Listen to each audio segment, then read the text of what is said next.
ആ ഇടയ്ക്കാണ് ഡോക്ടർമാർക്ക് വധഭീഷണി അടങ്ങിയ സന്ദേശങ്ങൾ കിട്ടിത്തുടങ്ങിയത്. ഏറ്റവും സമ്പന്നരായവർക്ക് മാത്രം. ആ വിഭാഗത്തിൽപ്പെട്ടവരിൽ മുഖ്യനായിരുന്നു സാദിഖ് അലി. രണ്ടാമതായി ഡോക്ടർ വിക്രം റാനഡെ. സാദിഖ് അലി അല്പം പതറി. പോലീസിൽ വിവരം അറിയിക്കുവാൻ തൻ്റെ സ്നേഹിതനായ ആഭ്യന്തരമന്ത്രിയോട് നിർദ്ദേശിക്കുകയും ചെയ്തു. റാനഡെ ചുവന്ന മഷികൊണ്ട് എഴുതിയ കത്ത് ചുരുട്ടി ചവറ്റുകൊട്ടയിൽ എറിഞ്ഞു. പിന്നീട് അത് പെറുക്കിയെടുത്ത് സഞ്ചിയിൽ നിക്ഷേപിച്ചത് മേട്രൺ സാറാമ്മയായിരുന്നു. റാനഡെ നിരീശ്വരവാദിയായിരുന്നു. സാറാമ്മ പറഞ്ഞറിഞ്ഞിട്ടാവാം പണ്ഡിറ്റ്ജി പൂജ കഴിഞ്ഞയുടനെ തൻ്റെ വെള്ളിത്താലവും പേറി വന്ന് റാനഡയുടെ വെളുത്ത നെറ്റിമേൽ ഒരു കുങ്കുമക്കുറി വരച്ചത്.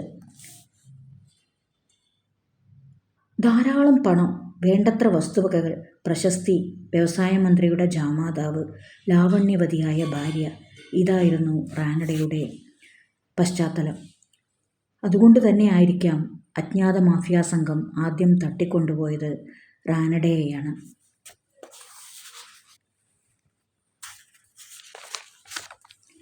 റാനഡയ്ക്ക് ശത്രു ഉണ്ടായിരുന്നുവോ എന്ന ചോദ്യത്തിന് ശത്രുക്കൾ ഉള്ളതായി ഞാൻ കേട്ടിട്ടില്ല എന്നായിരുന്നു മിസ്സിസ് റാനഡയുടെ മറുപടി. റാനഡയുടെ ജീവന് വിലയായി 1/2 കോടി രൂപയാണ് അജ്ഞാത സംഘം ആവശ്യപ്പെട്ടത്. അത് നൽകുവാൻ ഖദർധാരിയായ മന്ത്രിക്കു മാത്രമേ കഴിയുള്ളൂവെന്ന് സൂര്യനാരായണ പിറുപിറുത്തു. പോലീസ് ഉദ്യോഗസ്ഥന്മാർക്ക് ആ പിറുപിറുക്കൽ ഇഷ്ടപ്പെട്ടില്ല. അദ്ദേഹത്തിൻ്റെ എല്ലാ സർട്ടിഫിക്കറ്റുകളുമായി പോലീസ് സ്റ്റേഷനിൽ ഹാജരാവാൻ പോലീസ് ഉദ്യോഗസ്ഥന്മാർ ആവശ്യപ്പെട്ടു. അതിൻ്റെ ആവശ്യമെന്തെന്ന് കണ്ടുനിന്നവർ അത്ഭുതപ്പെട്ടു. സൗന്ദര്യധാമമായിരുന്ന മോഹിനി വിരൂപിണിയായതിൽ അസൂയാലുക്കളായ നഴ്സുമാർ സന്തോഷിച്ചു. വില്യംസ് മരിച്ചതിൽ വിഷമിക്കാൻ ആളുകൾ ഒരുപാട് ഉണ്ടായിരുന്നു. സ്ത്രീലമ്പടത്വം ഉണ്ടെങ്കിലും അയാൾ മറ്റുള്ളവർക്ക് ഒരു ഉപദ്രവവും ചെയ്തിരുന്നില്ല.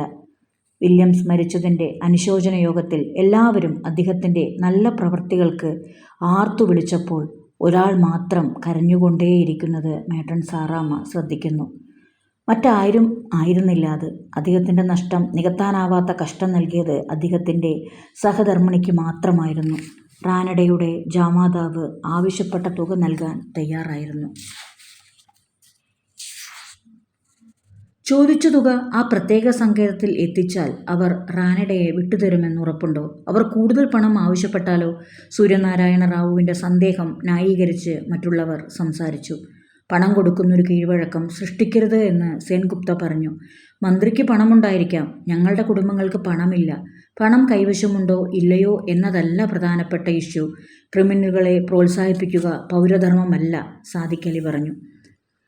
കിംവദന്തികൾ ആശുപത്രിയിൽ ചീഞ്ഞു നാറുന്ന ഒരു കായലിൽ നിന്നും ഉയരുന്ന ദുർഗന്ധക്കാറ്റുകൾ പോലെ പരന്നു. മറ്റൊരു ആശുപത്രി ഉദാരമായി കൈക്കൂലി കൊടുത്ത് മാധ്യമങ്ങളെ സ്വാധീനിക്കുന്നുണ്ടെന്നും സൂര്യനാരായണ റാവു കേട്ടിരുന്നു. മാധ്യമങ്ങളായി അടുക്കുവാൻ താനോ തൻ്റെ സഹപ്രവർത്തകരോ പ്രയത്നിച്ചിട്ടുമില്ല. വാർഷികാഘോഷത്തിലും ലഹരി പദാർത്ഥങ്ങൾ വിതരണം ചെയ്യുകയോ കോക്ടെയിൽ പാർട്ടി നടത്തുകയോ ഇതുവരെ ഉണ്ടായിട്ടില്ല. കാലം മതപ്പതിക്കുമ്പോൾ സ്വയം മതപ്പതിപ്പിക്കണമെന്ന് ക്ലബിൽ വെച്ച് മേനോൻ പറഞ്ഞത് സൂര്യനാരായണയ്ക്ക് ഓർമ്മ വന്നു. ധാർമ്മികമായി തറപറ്റിയവരുടെ പന്തയമാണ് നടക്കുന്നത്. പുണ്യവാളന്മാർക്ക് അവരോടൊപ്പം ഓടി ജയിക്കുവാൻ ഒരിക്കലും സാധ്യമല്ല. എതിരാളി കൈക്കൂലി കൊടുക്കുന്നുവെങ്കിലും താൻ കുറച്ചുകൂടി വർദ്ധിച്ച തുക നൽകുക. കുടിക്കുന്നുവെങ്കിൽ താൻ കുടിക്കുക, വഞ്ചിക്കുന്നുവെങ്കിൽ താനും വഞ്ചിക്കുക. കാലത്തിനൊത്ത് നീങ്ങണമെന്ന് മേനോൻ ഇടയ്ക്കിടെ പ്രഖ്യാപിക്കാറുണ്ട്.